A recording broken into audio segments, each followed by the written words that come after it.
रात का सन्नाटा चारों ओर फैला हुआ था। ट्रक हाईवे पूरा सुनसान था। चारों ओर ठंड से हाड़ कपा देने वाली ठंड चल रही थी। हाईवे के चारों ओर घना जंगल था। उसी हाईवे पर एक मर्सिडीज दौड़ रही थी। उसमें 3 लोग सवार थे, राहुल, निधि और उनकी 10 साल की बेटी तानिया। राहुल अपने दोस्त सैफ के घर ईद की पार्टी में शामिल होने के लिए गया था और पार्टी करके घर लौट रहा था। निधि ने मुस्कुराकर ड्राइव करते हुए राहुल से कहा, कुछ भी कहो राहुल, आज तो ईद की पार्टी में मजा आ गया।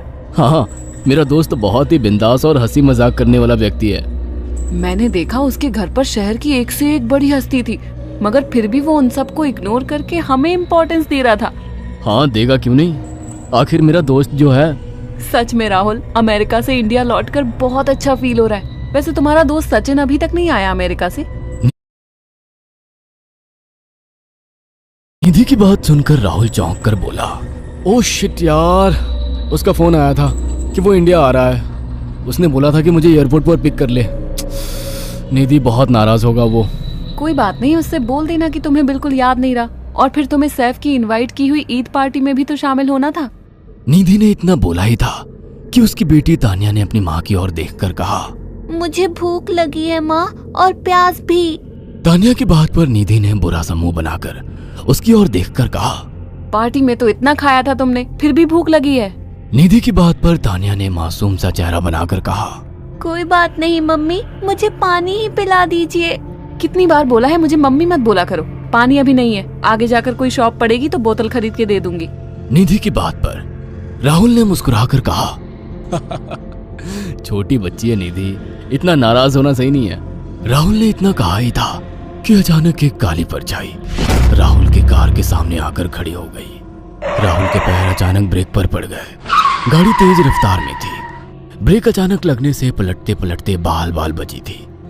राहुल के चेहरे पर भयानक ठंडी में भी पसीने की बूंद टपकने लगी। वो दोनों कार से बाहर निकल आए। निधि ने डरते हुए कहा, आखिर कौन था ये? ऐसा लगा जैसे कि कोई भयानक काली परछाई मेरे कार के सामने आकर खड़ी हो गई हो। वो दोनों काली रात के सन्नाटे में इधर उधर देखने लगे। तभी निधि को एक घने पेड़ के पास दो चमकीली हुई आंखें दिखाई दी। उसकी आंखें बिल्कुल भेड़ियों की तरह लग रही थी। निधि ने चीखते हुए राहुल से कहा, राहुल देखो कौन है वो, जल्दी से गाड़ी में बैठो, मुझे बहुत डर लग रहा है। राहुल ने उस तरफ देखा तो उसके रोंगटे खड़े हो गए। वो दोनों गाड़ी के अंदर बैठने ही वाले थे कि अचानक एक अजीब सा चेहरा वाला भयानक सा आदमी बिजली की रफ्तार से उनके सामने आकर खड़ा हो गया। राहुल ने देखा कि उसका चेहरा बिल्कुल सड़ा हुआ था और उसकी आंखें भेड़िए की तरह चमक रही थी। उसके लंबे लंबे बाल उसके कंधे तक आ रहे थे और उसके दांत भेड़िए की तरह बाहर की ओर निकल रहे थे। हाथों की जगह नुकीले पंजे थे। राहुल को देखकर अजीब से अंदाज में हंसने लगा, मगर जैसे ही राहुल की नजर उसके कपड़ों पर गई, राहुल की आंखें फटी की फटी रह गई। वो हकलाते हुए बोला, भाईजान, भाईजान, मुझे माफ कर दो, मुझे छोड़ दो। राहुल ने इतना कहा ही था कि अचानक उस अजीब से देखने वाले भयानक आदमी ने अपने पंजों से राहुल की गर्दन कसकर पकड़ ली और एक ही सेकंड में उखाड़ कर जमीन पर फेंक दी। राहुल के धड़ से लाल रंग का खून का फुहारा फूट पड़ा।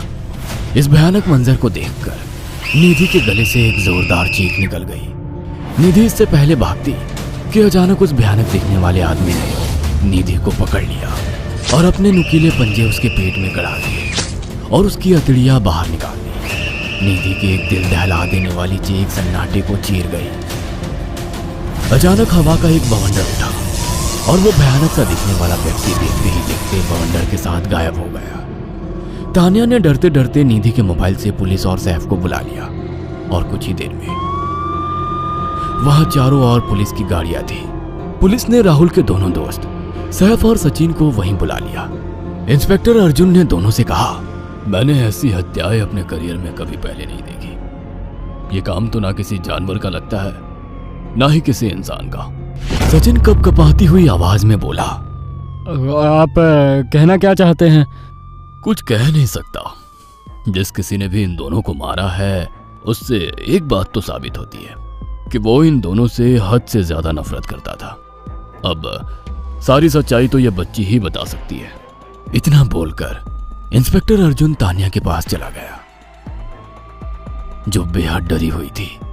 तानिया ने आंखों देखी सारी घटना इंस्पेक्टर अर्जुन को बता दी। तानिया की बात सुनकर इंस्पेक्टर अर्जुन कंफ्यूज चेहरा लेकर मोबाइल पर किसी से बात करने लगे। सचिन इंस्पेक्टर के पास आ गया और सैफ भी डरता हुआ इंस्पेक्टर अर्जुन के पास आकर बोला, क्या हुआ इंस्पेक्टर? तानिया ने क्या बताया? उसने जो बताया वो काबिले यकीन नहीं है। उसकी बात पर किसी भी तरह से यकीन नहीं किया जा सकता। फिर भी कुछ तो बताया इंस्पेक्टर। हाँ, उस बच्चे के मुताबिक एक भूत ने निधि और राहुल को बड़ी बेदर्दी से मारा है। इंस्पेक्टर की बात सुनकर दोनों बुरी तरह से चौंक गए। क्या मतलब है इस बात का? बच्ची बेहद डरी हुई है। हम आगे की तफ्तीश जारी रखेंगे। निधि और राहुल तो चले गए, अब तानिया को मैं रख लूंगा। नहीं, राहुल मेरा अच्छा दोस्त था। तानिया अब मेरे साथ रहेगी। देखिए, बच्ची के माँ बाप अब इस दुनिया में नहीं है और आप दोनों भी शादीशुदा है। मुझे नहीं लगता कि आप दोनों बच्ची की सही से देखभाल कर सकते हैं। मेरी कोई औलाद नहीं है। मैंने अपनी पत्नी को फोन कर दिया है, वो भी IPS ऑफिसर है। ये बच्ची आज से मेरे साथ रहेगी। उसका मासूम चेहरा मेरे दिल में उतर गया है। अब तुम दोनों जा सकते हो। पूछताछ के लिए मैं जब भी तुम्हें बुलाऊं तुम दोनों आ जाना। इंस्पेक्टर ने ये बात बोली ही थी कि अचानक वहां पर मौसम बदल गया। चारों ओर काली घटाएं छा गई और एक भयानक बवंडर उठा और देखते ही देखते सब पुलिस वालों के सामने वो भयानक चेहरे वाला आकार सबके सामने खड़ा हो गया। उसको देखकर सबके रोंगटे खड़े हो गए। देखते ही देखते उसने अपने भयानक पंजे सैफ की आंखों में डालकर उसकी आंखें निकाल ली। सैफ ने चीखते हुए वहीं दम तोड़ दिया। उस भयानक आदमी को देखकर सचिन उसके पैरों पर गिर गया। तुम तो भाईजान से कपड़े पहने हो। मैं समझ गया तुम भाईजान हो। मुझे माफ कर दो भाईजान, मुझे यहाँ से जाने दो। मैंने कुछ नहीं किया था। वो भयानक चेहरे वाला गुर्राते हुए बोला, बता इन सबको कि ये सब इतनी भयानक मौत क्यों मरे। सचिन दौड़ता हुआ इंस्पेक्टर अर्जुन के पास गया और बोला, मैं जानता हूँ इसने इन तीनों को क्यों मारा। इसका नाम भाईजान था। जब ये जिंदा था ये किसी का भाई किसी की जान था। बहुत साल पहले ये हम सबका बहुत अच्छा गहरा दोस्त और बिजनेस पार्टनर था। ये सबकी बहुत मदद किया करता था। इसकी प्यारी सी बेटी थी तानिया, जो इस वक्त कार के अंदर बैठी हुई है। ये इसी की बेटी है। भाईजान अपने सारे पैसों से एक बहुत बड़ा हॉस्पिटल खोलना चाहता था जिससे गरीबों का मुफ्त इलाज किया जा सके, मगर हम तीनों इसके लिए तैयार नहीं थे।